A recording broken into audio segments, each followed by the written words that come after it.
ज्या दिवशी एखादा अक्षर बघून लिहिशील त्या दिवशी समज आपला बाप मेलाय. अरे बापरे. तू नाही शाळा शिकला चालेल मला, पण बघून लिहू नको अशी मी दोघांनाही ताकीद केलेली आहे. आणि त्यांच्या शिक्षकांना एकच विनंती केली, सर तुम्ही नाही शिकवलं तरी चालेल, पण माझ्या लेकरांना पेपरला बघून लिहायची सवय तरी लावणार. तुम्ही विचार करा, मुलं 9-9:30 वाजता झोपतात त्याच्या वयातली, हा 2-2 वाजेपर्यंत काम करत आणि त्याला आम्ही कोणीच तू हे कर म्हणत नव्हतो.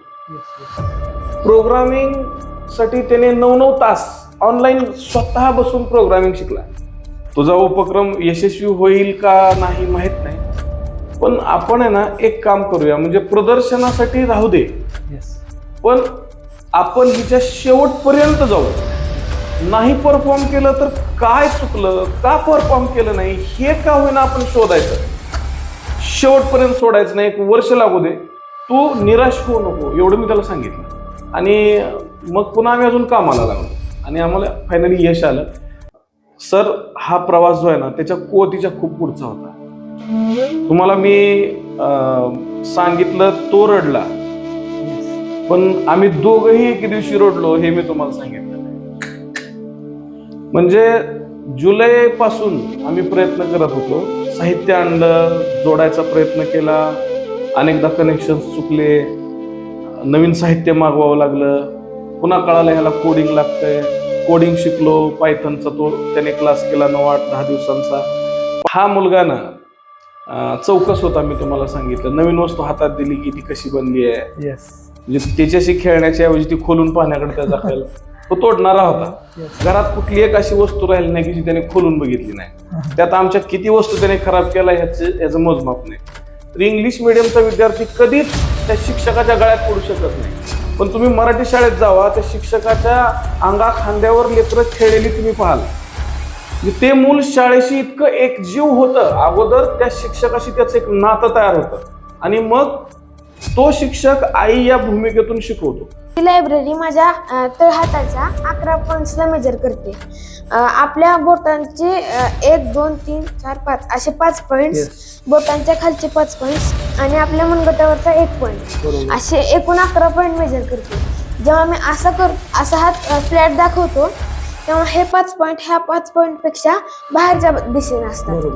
जेव्हा असा करतो तेव्हा हा भाग थोडासा पांढरा असतो आणि हा काळा असतो, यावरून ते ओळखते. आणि शिक्षण म्हणजे काय, जेव्हा तो मिळवलेल्या ज्ञानाचा स्वतःच्या आयुष्यात उपयोग करू शकतो, स्वतःच्या आयुष्यातल्या समस्या सोडवण्यासाठी जर ते ज्ञान उपयोगाला येत असेल तर माझ्या मते ते शिक्षण आहे. अदरवाईज ते घोकंपट्टी आहे, त्याचं काही उपयोग नाही. अशी कमांड दिली की ती पुढे गाडी पुढे येते आणि अशी कमांड दिली की गाडी मागे जाते.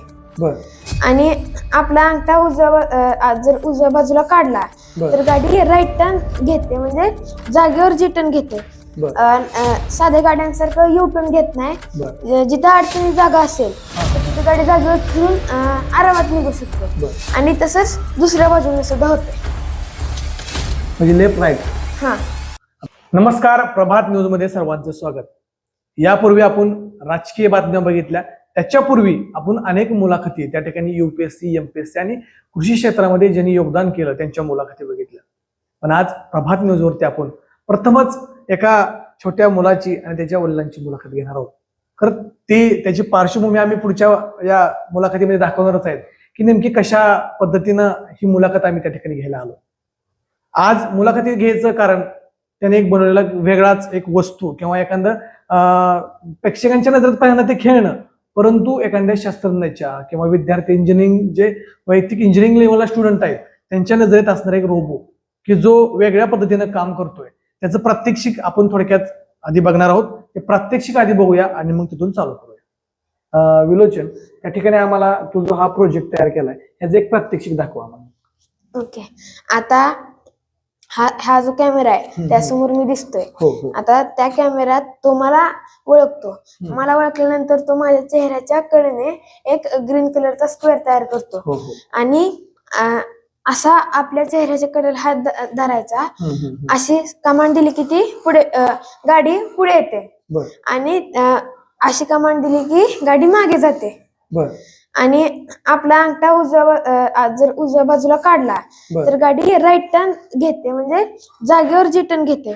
बर साध्या गाड्यांसारखं यू टर्न घेत नाही. बर जिथं अडचणी जागा असेल हा तर हा तिथं गाडी जागेवर फिरून आरामात निघू शकते. बर आणि तसंच दुसऱ्या बाजूने सुद्धा होते. म्हणजे लेफ्ट राईट.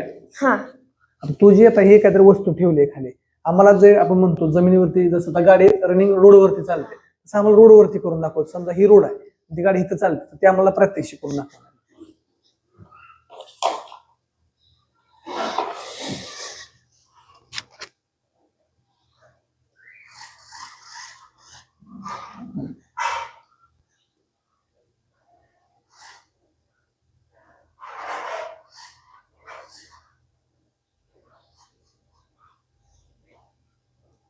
आणि जसं मी तुम्हाला सांगितलं तसं ती गाडी पुढे पण आली, मागे पण गेली, आणि उजव्या बाजूला पण जागेवर वळली आणि डाव्या बाजूला पण जागेवर वळली. आता खरं तर तू सांगितलं, तर आम्हाला ह्या एक एक पार्टची माहिती घे, तर समोर घे. आमच्या दादा एक विनंती आहे, तू पुढे ये किंवा झूम कर, म्हणजे आम्हाला आमच्या ह्या ज्यांनी विलोचनने जे हे प्रोजेक्ट बनवलाय याची माहिती आम्हाला प्रत्यक्षिक देता येईल. खरं तर आता मागापासून मी बघतोय तू या कॅमेराकडे जास्त लक्ष देतोय किंवा कमांड सांगतोय, जे आम्हाला एक माहिती सांग बऱ्यापैकी. हा रास्पबेरी पाय आहे. बर ह्या गाडीचं थोडक्यात प्रोसेसर आहे. हा हा हा हा एक मिनी कॉम्प्युटरच आहे. जसं की आपल्या कम्प्युटरला किंवा लॅपटॉपला आपल्याला चालू केल्यानंतर प्रॉपरली शटडाऊन करावं लागतं, बरोबर. तसंच सेम याचं पण आहे. बर. याला पण आपल्याला तसं शटडाऊन करावं लागतं. आणि यात फरक असा आहे की अजून पण कंट्रोलर्स येतात, आर्डिनो उनो वगैरे वेगवेगळे. त्यांच्यात हा प्रॉब्लेम येतो की ते एकच काम करू शकतात. म्हणजे आता आपण एक प्रोजेक्ट बनवला तर त्याला तो बसवला तर तो त्याच्यावरच काम करणार. तो दुसऱ्या प्रोजेक्टवर जर काम करायचं असेल तर अजून एक घ्यावं लागणार किंवा यालाच कोडिंग बदलावं लागणार. बरोबर. पण ह्याचं कसं आहे, आपण एकच घेतला आणि ह्याला कोडिंग केलं तर आपण दोन वेगवेगळ्या प्रोजेक्टसाठी दोन वेगवेगळे कोड करू शकतो आणि ते वेगवेगळ्या फोल्डर्स मध्ये सेव्ह करू शकतो. आणि आपल्याला जो प्रोजेक्ट ऑपरेट करायचा आहे त्या प्रोजेक्टला याला कनेक्ट करून मग आपण तो कोड रन करण्यासाठी म्हणजे तो फोल्डर रन केला की मग ते त्या प्रोजेक्टसाठी काम करतं. तसं आपण याला ह्याच्यात आपण जेवढ्या जीबीचं मेमरी कार्ड टाकल तेवढ्या जीबीवर ते काम करतं. हा जो कॅमेरा आहे, मी याचा एक टॉय म्हणून कार बनवली होती, ज्यात आपल्याला एक सर्किट बोर्ड आपल्या हातावर बसवावा लागतो. पण मग माझ्या डोक्यात आलं की त्याच्यावर आपल्याला सेन्सर लागतो. जर आपण हातावर कोणताच सेन्सर न बसवता गाडी बनवता आली तर, म्हणून मी त्या गाडीचा जो कंट्रोलर होता त्याला कॅमेरा कनेक्ट करायचा प्रयत्न केला, पण त्याला तो कनेक्ट झाला नाही. म्हणून मी माहिती घेतल्यावर मला रास्पबेरी पायची माहिती मिळाली की रास्पबेरी पायला कॅमेरा कनेक्ट होतो. मग मी रास्पबेरी पाय बद्दलची अजून माहिती मागवली. मग त्याला कोडिंग कसं करायचं, वेगवेगळ्या गोष्टी शिकून घेतल्या आणि मग मी त्याला कॅमेरा कनेक्ट केला आणि तसा कोड केला. आता हा कॅमेऱ्यातून तो रास्पबेरी पाय मला ओळखतो. मला ओळखण्यासाठी त्याला लायब्ररी 2 दिलेल्या आहेत. एक लायब्ररी जी माझ्या चेहऱ्याच्या वेगवेगळ्या आकारांना ओळखते आणि दुसरी जी चेहऱ्याच्या काही पॅटर्न्सला किंवा हाताला ओळखते. आणि जी लायब्ररी माझ्या गेस्चरला म्हणजे इशाऱ्याला ओळखते, ती लायब्ररी माझ्या तळहाताच्या 11 पॉइंट्सला मेजर करते. आपल्या बोटांचे 1 2 3 4 5 असे 5 पॉइंट्स, बोटांच्या खालचे 5 पॉइंट्स आणि आपल्या मनगटावरचा 1 पॉइंट, असे एकूण 11 पॉइंट मेजर करते. जेव्हा मी असा हात फ्लॅट दाखवतो तेव्हा हे 5 पॉइंट ह्या 5 पॉइंट पेक्षा बाहेरच्या दिशेने असतात. जेव्हा असा करतो तेव्हा हा भाग थोडासा पांढरा असतो आणि हा काळा असतो, यावरून ते ओळखते. आणि जेव्हा आपण मूठ बंद करतो तेव्हा हे सगळे पॉइंट्स या पॉइंट्सच्या मध्ये येतात. हा एक गेस्चर झाला. आपण अंगठा या बाजूला काढतो तेव्हा हा पॉइंट या पॉइंटच्या बाहेर गेला, पण हे पॉइंट्स आतच आहेत. बरोबर. मग आपण जर दुसऱ्या बाजूने केलं तर ती विरुद्ध बाजू झाली. जसं हे माझ्या ह्या हातावर काम करतं तसंच हे आपण हातावर काम करतं. फक्त या हातावर जसं की आता कसं करतं, आता मी त्याला प्लेट हात दाखवला तर अंगठा या बाजूला आहे ह्या हाताचा, मग ते पुढे येतं आणि या हाताचा अंगठा दुसऱ्या विरुद्ध बाजूला आहे, त्यामुळे ते बरोबर. हा गेस्चर दाखवल्यावर मागं जातं.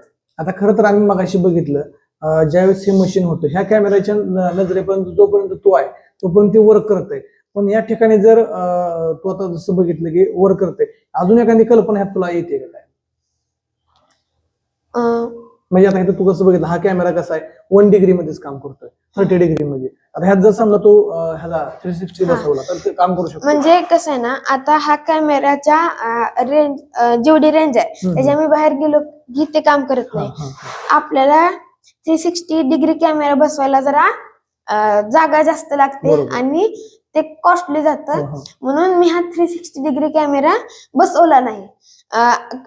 आपण बसवू शकतो, तू बसवू शकतो, फक्त ह्याची साईज जर आपल्याला मोठी करता आली किंवा हे जे चेसिस आहे हे चेसिस अजून मोठं मिळालं तर आपण 360 डिग्री कॅमेरा बसून म्हणजे जिथं मी असेल ते वळताना सुद्धा 360 डिग्री कॅमेरा माझ्याकडे तोंड करू शकतो. हा पण 360 डिग्री मध्ये असा वळू शकतो, पण हा आपल्याला मॅन्युअली वळवावा लागतो आणि 360 डिग्री कॅमेरा आपोआप वळू शकतो. मला सांग, तू ज्यावेळेस त्या कॅमेऱ्याच्या समोर समोर समोर जाशील त्यावेळेस स्व कमांड घेणार तुझी. आणि हा जो मिनी कम्प्युटर आहे याला एक प्रॉपर, आता जसं की लॅपटॉपला कीबोर्ड माऊस एक डिस्प्ले पण लागते, तसंच याला पण लागते. आणि याला अजून एकदा वेगळी डिस्प्ले घ्यायचं म्हणल्यावर अजून ते कॉस्टली जाईल, म्हणून मी काय केलं, आमच्या घरी पप्पांचा ऑफिस वर्क साठी जो लॅपटॉप होता त्यातच याची डिस्प्ले फक्त याला कनेक्ट केली. म्हणजे असं नाही की आपल्याला लॅपटॉप शिवाय हे ऑपरेट होत नाही. लॅपटॉप फक्त ह्याच्यासाठी एक डिस्प्ले आणि कीबोर्ड म्हणून काम करतो. तू इथं सुद्धा तो डिस्प्ले बसवू शकतो. हा, जर इथं आपण एक टच स्क्रीन डिस्प्ले बसवली आणि ह्याला इंटरनेट दिलं की मग आपल्याला दुसऱ्या कशाचीच गरज पडत नाही. लॅपटॉप पण लागणार नाही. लॅपटॉप पण लागणार नाही, म्हणजे कमी साधनामध्ये हे चालू शकतं. आणि हे वळताना काय होतं, यातून ह्याला कळल्यानंतर जे कोडिंग केले त्यानुसार खाली एक मोटर ड्रायव्हर आहे.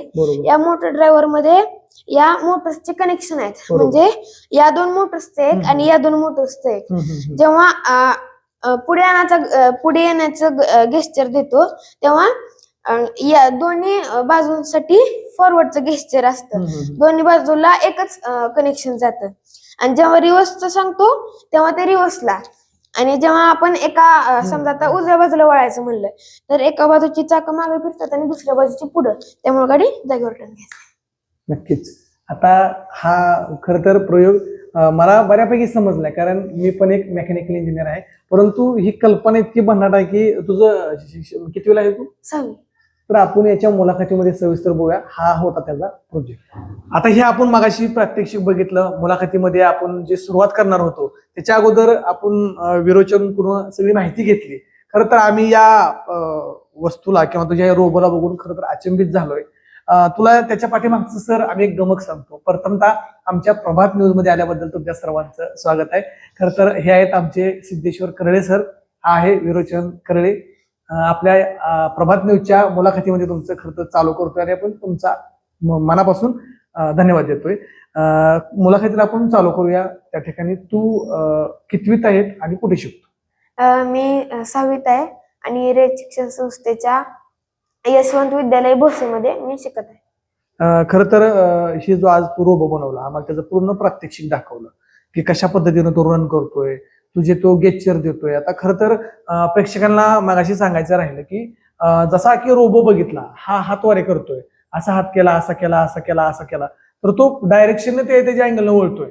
खरं तर खूप वेगळा हा रोबो त्यानं इतक्या कमी वयात केला. आणि खरं तर हे करत असताना ही कल्पना तुझ्या कुठून आली? म्हणजे मी एक टॉय कार म्हणून एक गाडी बनवलेली, जी मी त्या गाडीमध्ये म्हणजे त्या गाडीमध्ये तिला ऑपरेट करताना आपल्याला सेन्सर आपल्या हातात धरावा लागायचा, मग माझ्या डोक्यात आलं की आपण कोणताच सेन्सर किंवा सर्किट बोर्ड हातात न धरता, कोणतंच इक्विपमेंट हातात न घेता आपण कार ऑपरेट करू शकतो का, कार किंवा एखादी व्हेकल. मग त्यातून मला आयडिया सुचली आणि मग मी माझी जी मी सध्याला तुम्हाला दाखवली ती कार बनवली. खरं तर ही तुझी आवड होती की तुला वडिलांनी प्रेशर दिलं होतं? नाही, मलाच आवड होती आणि मीच पप्पांना आयडिया दिली होती. पप्पांनी मला सपोर्ट केला आणि जिथं जिथं मला असं वाटलं की ते बनणार, ती गाडी होऊ शकत नाही, तिथं तिथं मला पप्पांनी धीर दिला. मी तुला ते बनवायला सपोर्ट केला. हा. खरं तर ही इतकी क्रिटिकल गाडी तू बनवली, भविष्यात तुझं ध्येय काय असणार आहे? मला आपल्या भारताच्या सायबर सेल डिपार्टमेंटमध्ये जायचं आहे आणि आपल्या भारताच्या म्हणजे जी प्रायव्हेट माहिती सर्व्हर्स मध्ये असते त्याला हॅक करून ती बाहेर निघू शकते, जी की आपल्या सरकारची प्रायव्हेट असते आणि ती बाहेर म्हणजे पसरली नाही पाहिजे. तर ती माहिती वाचवण्यासाठी एखादं सेपरेट सॉफ्टवेअर बनवावंसं वाटतं की जे आपल्या भारताच्या काही गुप्त माहितीला मदत करेल. गुप्त सुरक्षित ठेवेल. आणि खरं तर आता तू हे मशीन बनवले, त्या मशीन मध्ये काय डेव्हलप करून अजून एखादं तुला वाटतं का ध्येय? म्हणजे आता हे मशीन तू बनवलं, ह्याच्यापेक्षा वेगळं अजून काय त्यामध्ये? म्हणजे आता आपण त्यात जेसीबी, ट्रॅक्टर अशा वेगवेगळ्या गोष्टी ऑपरेट करू शकतो. आता आपल्या भागात ऊसाची शेती जास्त असते, तर जेव्हा जे शेत असतं ते रोड पासून थोडं कमी उंचीवर असतं, तेव्हा ट्रॅक्टर रोडवर चढवताना प्रॉब्लेम होतो, ड्रायव्हरच्या जीवाला धोका असतो. मग आपण ह्या टेक्नॉलॉजीचा वापर करून लांबून ती गोष्ट ऑपरेट करू शकतो आणि परफेक्टली पण करू शकतो. रिमोट कंट्रोल मध्ये आपण त्याला लांबून ऑपरेट करू शकतो, पण आपण गेस्चरचा वापर करून त्यात गिअर्स, स्पीड लिमिट, किती पॉवर द्यायची हे सगळं सेट करू शकतो. नक्कीच. खरं तर तुला ह्या सगळ्या गोष्टी करत असताना क्रिटिकल गोष्ट आहे, मुलांचं सहकार्य कितपत लागतं? म्हणजे मला पप्पांनी कधीच असं केलं नाही की राहू दे, सोडून दे, करू नको, काय गरज आहे, असं कधीच म्हणले नाही. मला माझ्या क्रिएटिव्हिटीला प्रोत्साहन देत राहिले कायम. हा. खरं तर आपण विरोचनचं मत जाणून घेतलं. आता खरं तर ज्यांनी या सगळ्या गोष्टीला सुरुवात केली ते विरोचनचे वडील त्या ठिकाणी सिद्धेश्वर कळले सर, तुमचं सुद्धा स्वागत आहे. खरं तर सर, आपण पहिलाच प्रश्न त्या ठिकाणी करू की विरोचनचं हा कितवीला आहे आणि त्याचा शैक्षणिक प्रवास नेमका कसा झाला? सर, तो आता 6वीला आहे. हा. रयत शिक्षण संस्थेच्या भोसेच्या शाळेमध्ये तो शिकतो. आणि अगदी सुरुवातीपासूनच तो क्रिएटिव्ह आहे, चौकस फार आहे. मी एक अंदाजे सांगतो तुम्हाला, तो 4-5 वर्षांचा असताना सरासरी 300-400 प्रश्न विचारायचा. अरे बाप. आणि त्याचे प्रश्न इतके होते, आजही त्याला लहानपणी पाहिलेले लोक मला विचारतात की अजून पण तुमचा मुलगा इतके प्रश्न विचारतो का. परंतु जितकं उत्तर त्याला देता येतील तेवढा देण्याचा प्रयत्न करायचो आणि त्याला त्याच्या प्रश्नांना कधी रागवलो नाही. मला येत नसलं तर सॉरी, मला येत नाही असं मी नम्रपणे म्हणायचो, कारण जग तो माझ्याकडूनच जाणून घेत होता. येस. माझ्याच डोळ्यांनी तो जग पाहत होता. तेव्हा फारसं काय वाटायचं नाही. जसं शाळेत चालला, एके दिवशी स्कॉलरशिपचा, त्याच्या मोठी बहीण जेव्हा 5वीला स्कॉलरशिपला होती तेव्हा हा 2रीला होता आणि ते स्कॉलरशिपचं गणित सोडवत होती. जे गणित, मी स्वतः सायन्स टीचर आहे, मॅथ्स टीचर आहे, ह्याची आई पण BSc BEd गणितामध्ये आहे. आम्ही 3 जण प्रयत्न करून जे गणित आम्हाला सुटलेलं नव्हतं, हा बाहेरून खेळून आलता आणि त्याने ते गणित पाहिलं आणि मला म्हणलं, पप्पा मला बघू दे तरी. मी म्हणलं, अरे दादा, आम्ही इतके वेळ झालं प्रयत्न करतोय, सुटलं नाही. त्यांना असं नुसतं बघितलं आणि सांगितलं, पप्पा सोपं आहे गणित. काही सेकंदात त्यांनी त्याचं उत्तर आम्हाला लिहून दाखवलं. त्या दिवशी मला लक्षात आलं की याच्याकडे काहीतरी स्पार्क आहे. तोपर्यंत त्याचा खेळकरपणा, म्हणजे त्याचा फिजिकल फिटनेस पण चांगला आहे, तो कबड्डीचा चांगला खेळाडू आहे, नियमित व्यायाम करतो. मला तो शाळा शिकेल किंवा त्याला एज्युकेशन मध्ये एवढी आवड असेल, त्याचं एवढं डोकं चालत असेल असं वाटलं नव्हतं. पण तो प्रसंग आम्हाला खूप काही सांगून गेला आणि मी त्याला गांभीर्याने घ्यायला लागलो. येस. नंतर तो पहिली माझी जिल्हा परिषदेच्या शाळांवरच म्हणजे माझा विश्वास आहे, कारण क्वालिफाईड टीचर्स असतात. मी पण स्वतः जिल्हा परिषदच्या शाळेत शिकलोय आणि मातृभाषेतून जेव्हा मूल शिकतं ना, तेव्हा संकल्पना त्याच्या मेंदूपासून हृदयापर्यंत जातात. जसं की विज्ञानामधली एखादी संकल्पना पाठ करणं, जसं की न्यूटनचा थर्ड लॉ ऑफ मोशन जो आहे, every action force has equal and opposite reaction force, हा जो भाग आहे तो पाठ करून समजण्यापेक्षा की बाबा रॉकेट लॉन्च कसं होतं, बरोबर, त्याला वरच्या दिशेनं जायला फोर्स कुठून येतं, किंवा बंदुकीतून गोळी झाडल्यानंतर बंदूक उलट्या दिशेने येऊन का धडकते, बरोबर. तर हे थर्ड लॉ ऑफ मोशन जे न्यूटनचे आहेत ना, हे उदाहरणातून जेवढं मातृभाषेतून त्याला समजणं, तेव्हा तो खरा शिकत असतो. येस. म्हणजे फ्यूज चे उपयोग पाठांतर करण्यापेक्षा फ्यूज गेल्यानंतर त्याची तार बदलता येणार. येस. येस. फ्यूज जाते म्हणजे नेमकं काय होतं, फ्यूज गेल्यावर लाईट का बंद पडते, फ्यूज तार वेगळ्याच मेटलची का असते, हे त्याला मराठीतून जितकं छान समजेल तितकं इतर भाषांमध्ये समजणार नाही. आणि शिक्षण म्हणजे काय, जेव्हा तो मिळवलेल्या ज्ञानाचा स्वतःच्या आयुष्यात उपयोग करू शकतो, स्वतःच्या आयुष्यातल्या समस्या सोडवण्यासाठी जर ते ज्ञान उपयोगाला येत असेल तर माझ्या मते ते शिक्षण आहे. अदरवाईज ते घोकमपट्टी आहे, त्याचं काहीच उपयोग नाही. खरं तर सर, ज्या झडपी शाळेच्या विषयी तुम्ही कुतूहल एक व्यक्त केला आणि ती किती सक्षमपणे विद्यार्थ्याला असू शकते याचं सांगितलं, तर आजच्या पालकामध्ये एक न्यूनगंड असतो की माझा मुलगा इंग्लिश मिडियमला शिकला पाहिजे. थोडक्यात आम्हाला 1 मिनिटात तो त्यांचा असणारा भ्रम याच्यामधून आमच्यातून निघून गेलाय, त्याच्या संदर्भात काय सांगा? मी जिल्हा परिषदच्या शाळातल्या विद्यार्थ्यांना तुम्ही फक्त शैक्षणिक गुणवत्तेच्या दृष्टीने पाहू नका. ती मुलं एकत्र बसतात, एकमेकांशी संवाद साधतात, सहजीवन शिकतात, निसर्गाच्या सानिध्यात शिकतात. आणि ती मुलं आणि शिक्षक आणि इंग्लिश मिडियमची मुलं आणि शिक्षक यांचं नातं जर तुम्ही बघितलं ना, तर इंग्लिश मिडियमचा विद्यार्थी कधीच त्या शिक्षकाच्या गळ्यात पडू शकत नाही. पण तुम्ही मराठी शाळेत जावा, त्या शिक्षकाच्या अंगा खांद्यावर लेकरं खेळलेली तुम्ही पाहाल. म्हणजे ते मूल शाळेशी इतकं एकजीव होतं, अगोदर त्या शिक्षकाशी त्याचं एक नातं तयार होतं आणि मग तो शिक्षक आई या भूमिकेतून शिकवतो. त्याला एक मॅडम होत्या, लोहार मॅडम, बरोबर, त्यांनी त्याला इतक्या छान पद्धतीनं हाताळलं. सुगाव भोसेला शेवट 1-2 वर्षामध्ये शेवटचे मी जेव्हा टाकलं, त्या मॅडमची अभ्यास देण्याची पद्धत, त्याला होमवर्क म्हणजे होमवर्क म्हणून नव्हे, एक उपक्रम की ज्याच्यावर काम करता करता तो शिकेल, अशा पद्धतीनं त्यांनी शिकवलं. ते खरं तर या माध्यमातून मी त्यांचे आभार मानतो की आज माझा मुलगा ज्या ट्रॅकवर आहे त्या ट्रॅकवर जाण्यात त्यांचंही फार मोठं योगदान आहे. त्यांनी त्याच्यातला स्पार्क ओळखला, त्याला खूप तशा संधी दिल्या, त्यासमोर तसे टास्क दिले की जेणेकरून त्याचा मेंदू डेव्हलप होईल. आणि अजूनही याच्याही मनात जितकी श्रद्धा आमच्यावर आहे तेवढीच त्या शिक्षकांवरती सुद्धा आहे. आणि मला वाटतं इंग्लिश मिडियमला जर मी मुलांना टाकलं असतं तर माझी मुलं इथपर्यंत कधीच आली नसती. आणि मी जाणून बुजून मुलांना, माझी मुलगी पण आता ती ऑलिम्पियाड एक्झाम मध्ये सिलेक्ट होईल, ती पण 5वी 8वीला 2 वेळेला स्कॉलरशिप धारक आहे, ती पण जिल्हा परिषद शाळेची विद्यार्थिनी आहे. जिल्हा परिषदच्या शाळेने आम्हाला काहीच कमी दिलं नाही. आणि माझं चॅलेंज आहे की इंग्लिश मिडियमचा कोणताही मुलगा कोणत्याही नॉलेजच्या बाबतीत माझ्या मुलांसमोर आणून बसवा, मी त्यांचं मान्य करेन की खरंच इंग्लिश मिडियमला गुणवत्ता असते. येस.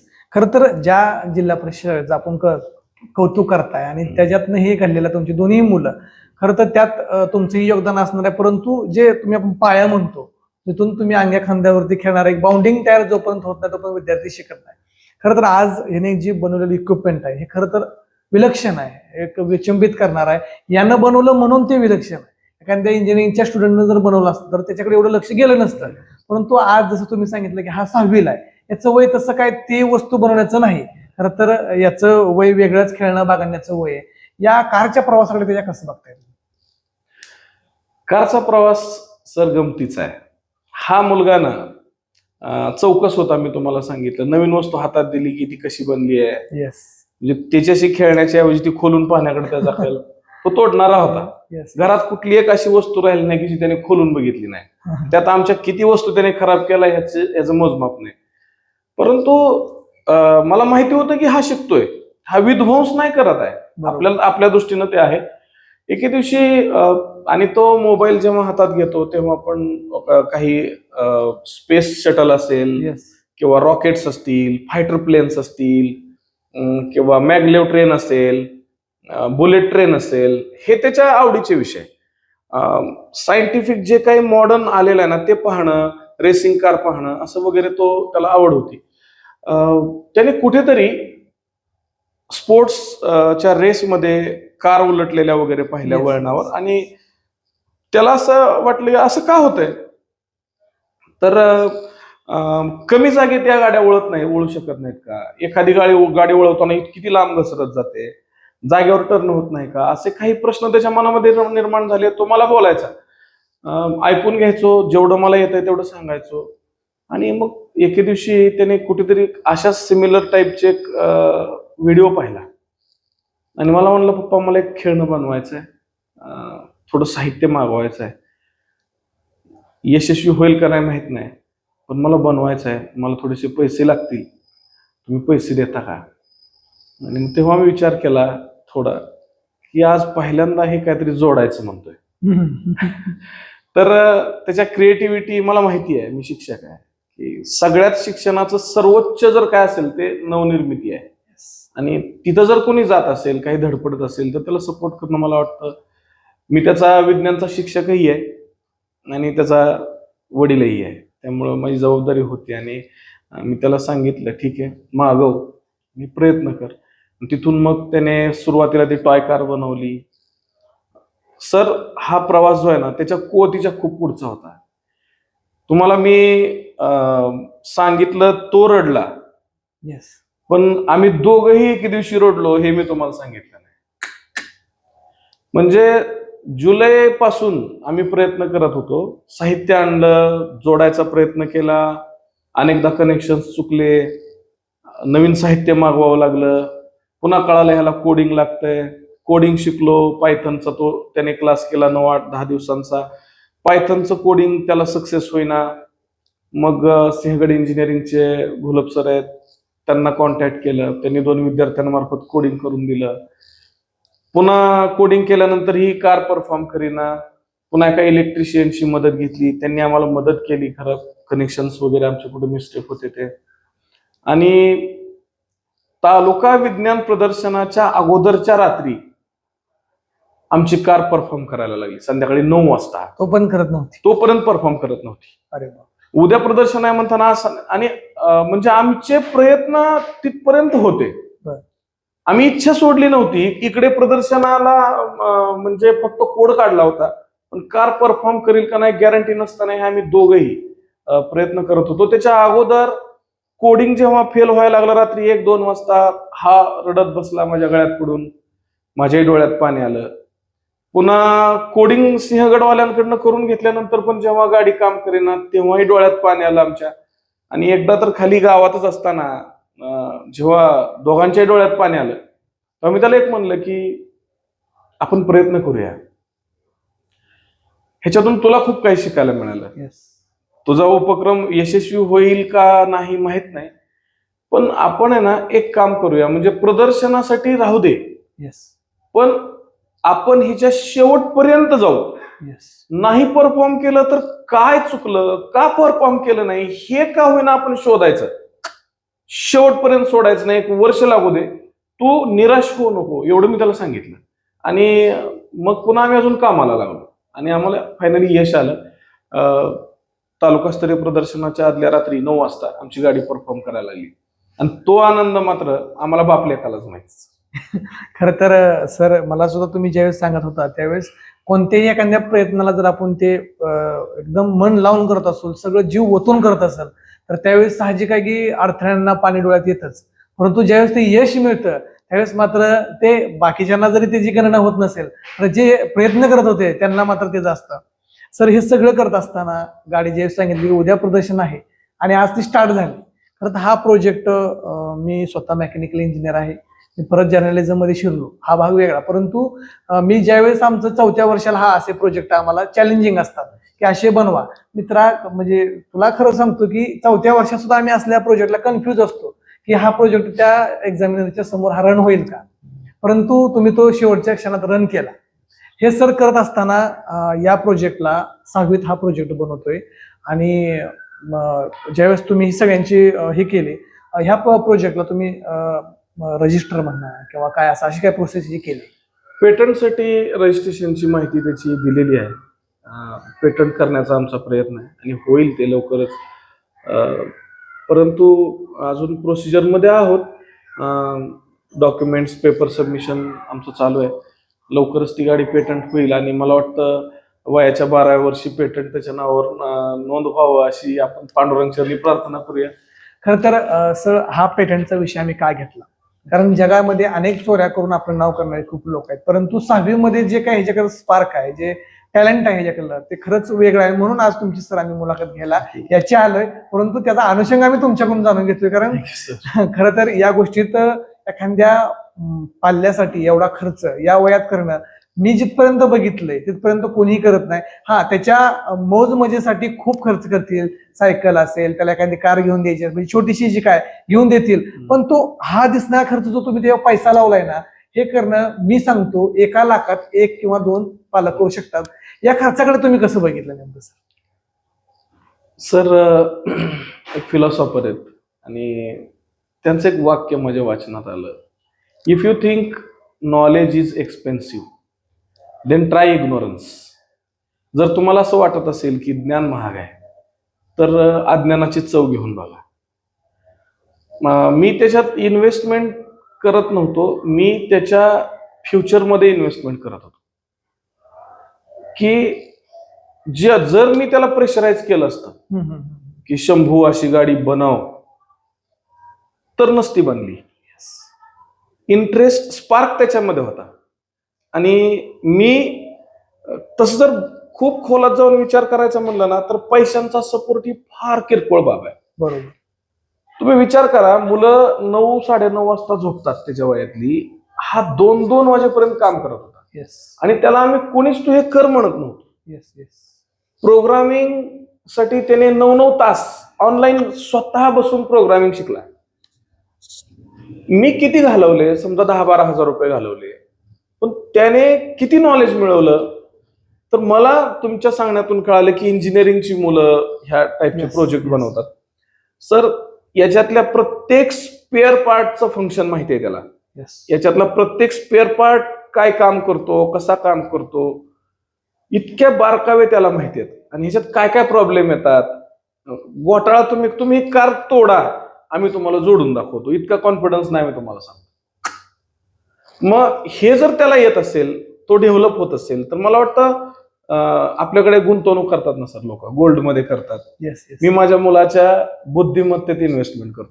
म्हणजे काय प्रश्न विचारला सर, आज भविष्यामध्ये आपण बघतोय एखाद्या मुलावरती वायफळ खर्च करताना लोक एखादी 100 रुपयाची गोष्ट त्याला खर्च करत नाही, कारण त्यात इनपुट काय नाही म्हणून. परंतु आजही मी सांगतो की त्याला ह्यातून आता लगेच इनपुट काही नाहीये. म्हणजे ह्याच्या नावावरती हा पेटंट रजिस्टर होईल ना, तर त्यावेळेस मी लय सांगत नाही, ह्याचं भविष्य 10वी पर्यंत सेट झालेलं असेल. की जी लोक 50-50 वर्ष होईपर्यंत सेटल होत नाहीत, परंतु त्याच्या या विचारामुळे मी जसं सांगितलं की आमच्या इंजिनिअरिंगच्या 4थ्या वर्षाला हे असे प्रोजेक्ट चॅलेंजिंग असतात, ते रन होत नाहीत. पण मी आज स्वतः माझ्या पहिल्या व्हिज्युअलमध्ये आम्ही ते व्हिज्युअल दाखवलं तुम्हाला की ते रन होतंय. ऑलरेडी त्याच्या हातात कुठली वस्तू नाही, तो असं करतोय अँगल देतोय. मी परत त्याला विचारलं की याला जर 360 डिग्री कॅमेरा लावला तर ते रन करतो, तो मला 4 बाजून रन करेल. म्हणजे अजून टेक्निक त्यात तुम्ही युज करू शकता. दुसरी गोष्ट, ज्या लॅपटॉपचा तुम्ही तो सहारा घेतला त्याच्यावरती तुम्ही म्हणता जर स्क्रीन आणली तर याच्यापेक्षा कमी इक्विपमेंटमध्ये ते रन करू शकतं. म्हणजे अजून तुम्ही सगळं शोध लावून ठेवलाय, पण आता पेटंट रजिस्टर व्हायची वाट बघताय. खरं तर हे सगळं करत असताना आज माझ्या प्रेक्षकांच्या पालकांना सगळ्यांना हा प्रश्न पडला असेल की जी जबाबदारीने तुम्ही आज तुमच्या मुलावरती विश्वास ठेवून ही कामगिरी त्याला बजावायला होताय, तर तो वय 6वीचा आहे, त्याला कुठेतरी वेगळ्या अभ्यासक्रमावर ट्रॅकवर ठेवण्याचा प्रयत्न प्रत्येक पालकाचा असतो. परंतु तुम्ही त्याला या ट्रॅकवर आणून ठेवलंय की तू कर, आम्ही तुझ्या पाठीमाग आहे. हे शिक्षण घेत असताना याच्यावरती तुम्ही फोकस करताय. तर आमच्या प्रेक्षक असतील किंवा महाराष्ट्रात तमाम पालक असतील, यांना काय संदेश असेल की आपल्या मुलातला असणारा स्पार्क ओळखून त्याला काय संधी दिली पाहिजे? मला प्रेक्षकांना एवढंच सांगायचं आहे की मुलांची जडणघडण हा खूप गांभीर्याने घेण्याचा विषय आहे. आपण महाराष्ट्रात राहतो, शिवाजी महाराजांचा इतिहास आपल्याला माहिती आहे. शहाजी महाराजांनी शिवाजी महाराजांना शिकवण्यासाठी 25 शिक्षकांची नेमणूक केल्याची परमानंदकृत शिवभारतात नोंद आहे. म्हणजे जिजाऊ आणि शहाजी महाराजांनी त्यांच्या मुलाच्या जडणघडणीसाठी काय केलं होतं हे इतिहास आता सांगतो. आपण खूप साधी माणसं आहोत, त्यांच्या समोर आपण कुणीच नाही आहोत. मुलांना त्यांच्या आवडीनिवडीनुसार, त्यांच्यामध्ये असणाऱ्या उपजत गुणानुसार वाव देणं मला वाटतं जास्त महत्वाचं आहे. तुम्ही मुलांच्या प्रश्नांना समर्पक उत्तरं द्या. तुम्हाला उत्तर येत नसेल तर प्रामाणिकपणे किंवा नम्रपणे मला माहित नाही म्हणा, तुझ्या शिक्षकांची मदत घे. त्याच्या चौकस प्रश्नांना, त्याच्या कृतींना वेगळ्या अँगलने पहा.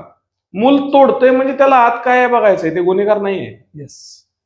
मुलाची प्रत्येक कृती लॉजिकल अँगलने जर आपण बघितली. आणि सध्या मला पालकांना आणखी एक संदेश द्यायचा आहे की टीव्ही आणि मोबाईल ह्यांच्यापासून आपली मुलं पूर्ण टीव्हीची तर गरजच नाहीये.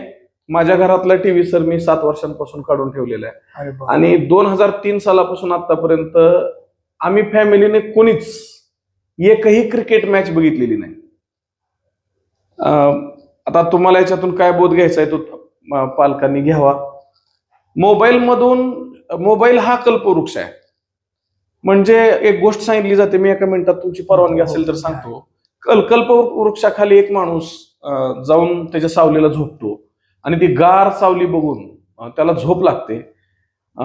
झोपेतून तो जागा होतो तेव्हा वर पाहतो, एकदम गर्द पानांचं ते झाड आहे आणि आपल्याला किती छान झोप लागली इथं. तो म्हणतो यार काय मस्त आहे, काय मस्त होईल मला इथं जेवण मिळालं तर. आणि लगेच जेवणाचं ताट त्या समोर येतं, कारण तो कल्पवृक्ष असतो. मस्त जेवण करतो, पुन्हा म्हणतो यार काय मस्त होईल मला आणखी इथं बसायला एखादी बाज मिळाली तर छान. लगेच त्याला घेऊनच बाज तिथे येते जागेवर. मग तो बाजावर अंग टाकतो, म्हणतो वा वा काय मस्त आहे, या झाडाखाली काय म्हणल ते येतंय. परत त्याच्या मनात येतं की हे सगळं खरं आहे, हे झाड म्हणजे भूत तर नसल. लगेच भूत समोर, हे मला मारणार तर नाही. मारलं ना हो त्याला. मोबाईलचं काहीसं असं आहे, तुम्ही त्याच्याकडून तुमच्या फायद्याच्या गोष्टी करून घेण्याचा प्रयत्न करा. तंत्रज्ञानापासून पूर्ण तोडू नये. सध्या काळाची गरज आहे. मुलं आपली टेक्नोसॅव्ही बनवा. तंत्रज्ञानाच्या घोड्याच्या टाचेखाली चिरडून जाण्यापेक्षा त्या घोड्यावर स्वार व्हायला मुलांना शिकवायचं आहे. परंतु मोबाईल हातात देताना ती मुलं काय पाहतायत याच्यावर तुमचं स्ट्रिक्ट लक्ष पाहिजे. मी सरांना एक विनंती करेल की माझा मुलगा नुसतं मोबाईलच पाहत नाही, तो पुस्तकही वाचतो. माझ्या घरातलं ग्रंथालय, जे माझे स्वतःची जी पुस्तकं आहेत ती पण तुम्हाला सरांनी एका फ्लो मध्ये दाखवली. माझ्याकडे स्वतःची 300-400 पुस्तकं आहेत. आणि आम्ही नियमितपणे नसलो तरी वेळ मिळेल तेव्हा आम्ही पुस्तकं वाचतो. त्यांच्या कलागुणांना वाव द्यावा. मुलांची जडणघडण, त्यांचं आरोग्य, त्यांचा आहार, त्यांची झोप. काही पालक ना सर मी बघितलंय मुलांना ट्युशनला पाठवतात. Yes yes. आणि मला वाईट ह्याचं वाटतं की गुंतून राहतंय सर, बरं आहे ट्युशनला गेलेलं, इथं आल्यावर ते काहीतरी करत बसतंय. मी जर माझ्या मुलाला म्हणलो असतो ना हे फार उचापती करतंय, हे बोलतंय, ह्याला ट्युशन मध्ये नेऊन बसवावं, तर त्याच्या हातून अशी कृती घडली नसती, एवढं चांगली वस्तू तयार झाली नसती. ते मूल आहे, त्याच्या नवनिर्मिती क्षमतेला वाव देणं हे पालक म्हणून आपलं कर्तव्य आहे. त्याच्या पाठीमागे उभं राहणं गरजेचं आहे. त्याला तो काय म्हणतोय हे ऐकून घेणं गरजेचं आहे. त्याच्याशी संवाद साधणं गरजेचं आहे, न की त्याला डिस्करेज करणं. बरोबर. आणि जर पालक आणि मुलं यांच्यामध्ये समन्वय राहिला तर मला वाटतं मुलं घडतात.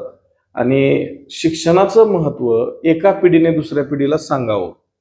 आज काय झालेलं आहे, मोबाईलमुळं किंवा सोबतता आल्या ज्या घरात असते ना त्या घरातली मुलं शाळा शिकत नाहीत. Yes yes. त्याचं एक कारण असं होतं की शिक्षणाला आपण नोकरीशी, पैशांशी जोडले, येस, व्यक्तिमत्वाच्या जडणघडणीशी जोडलं नाही.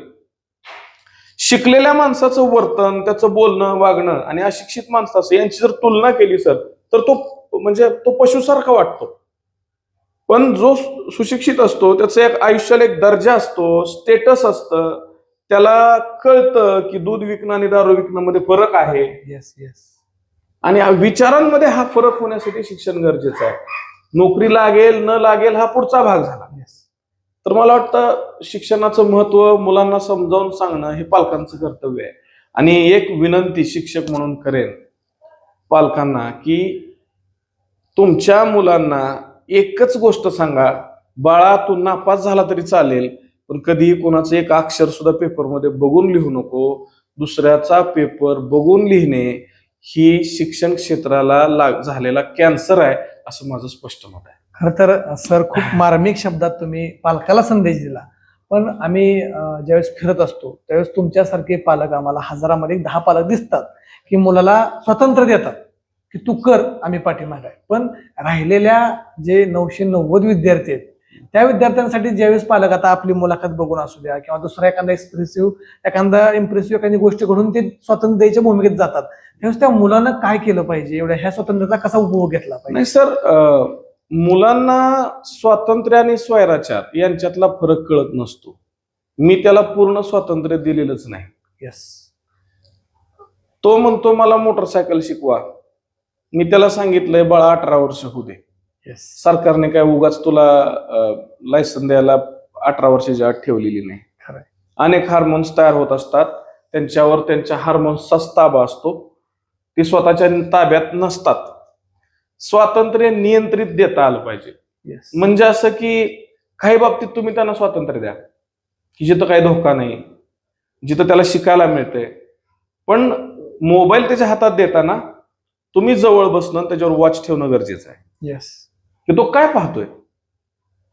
तो बाहेर चाललाय, खेळतोय, मैदानात खेळू द्या, परंतु त्याने ठराविक मर्यादा ओलांडता नाही कामा. येस. वडीलधाऱ्यांशी बोलताना बोललं पाहिजे, धाडसाने बोललं पाहिजे, परंतु आदरानेच बोललं पाहिजे. ही मर्यादा त्याला सांगितली पाहिजे, असं मला वाटतं.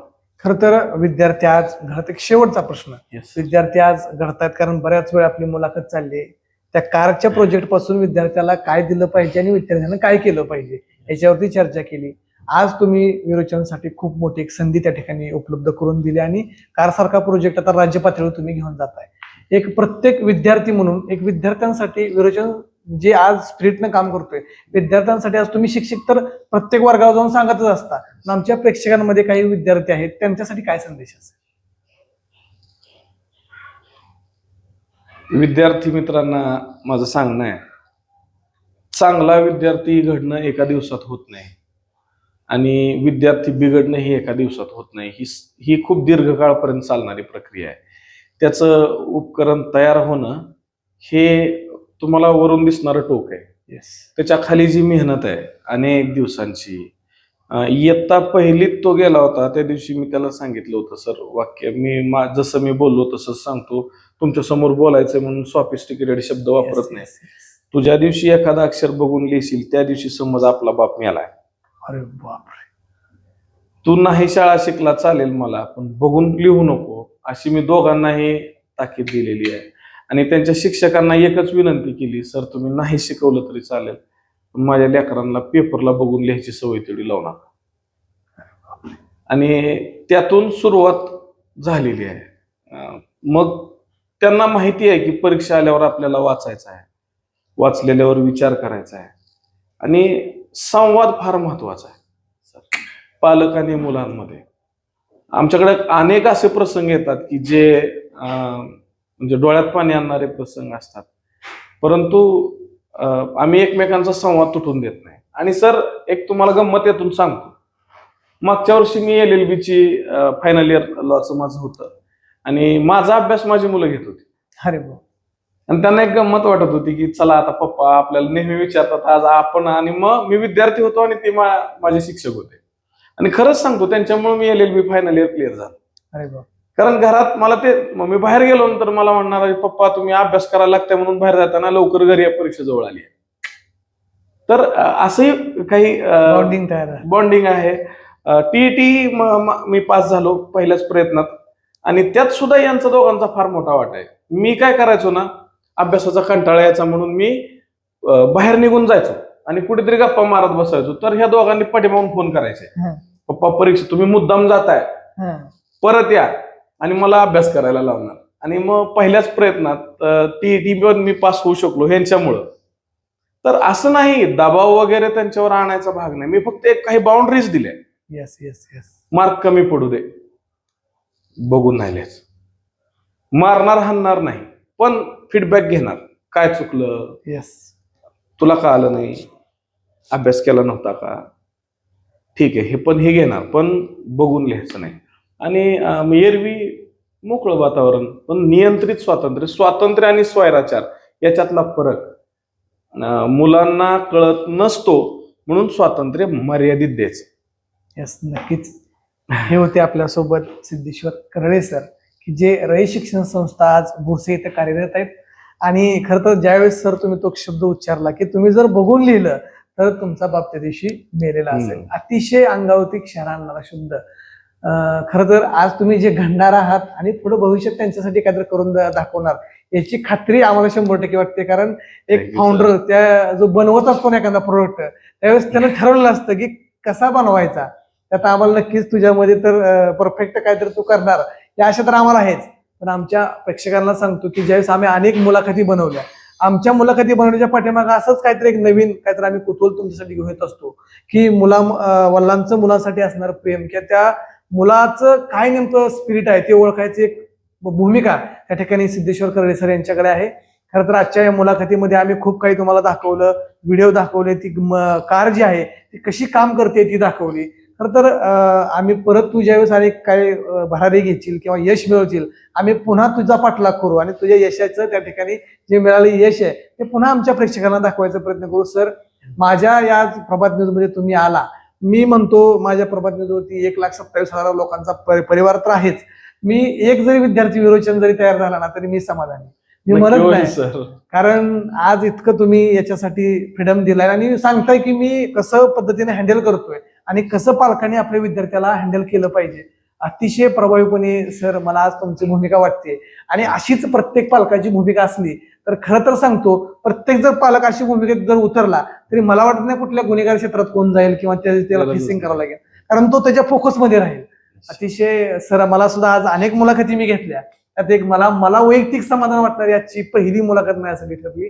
तुम्ही दोघांनी सुद्धा आज वेळ दिला आणि आमच्या प्रभात न्यूजच्या प्रेक्षकांसाठी ही एक वेगळीच मुलाखतीचा मला प्रसंग त्या ठिकाणी तुम्हाला मिळवून दिला, त्याबद्दल तुमच्या दोघांचे आभार आहे. सर, मलाही तुम्ही आमच्यापर्यंत आला, आमच्या उपकरणाची माहिती घेतली आणि लोकांपर्यंत आमचे कष्ट पोहोचवले.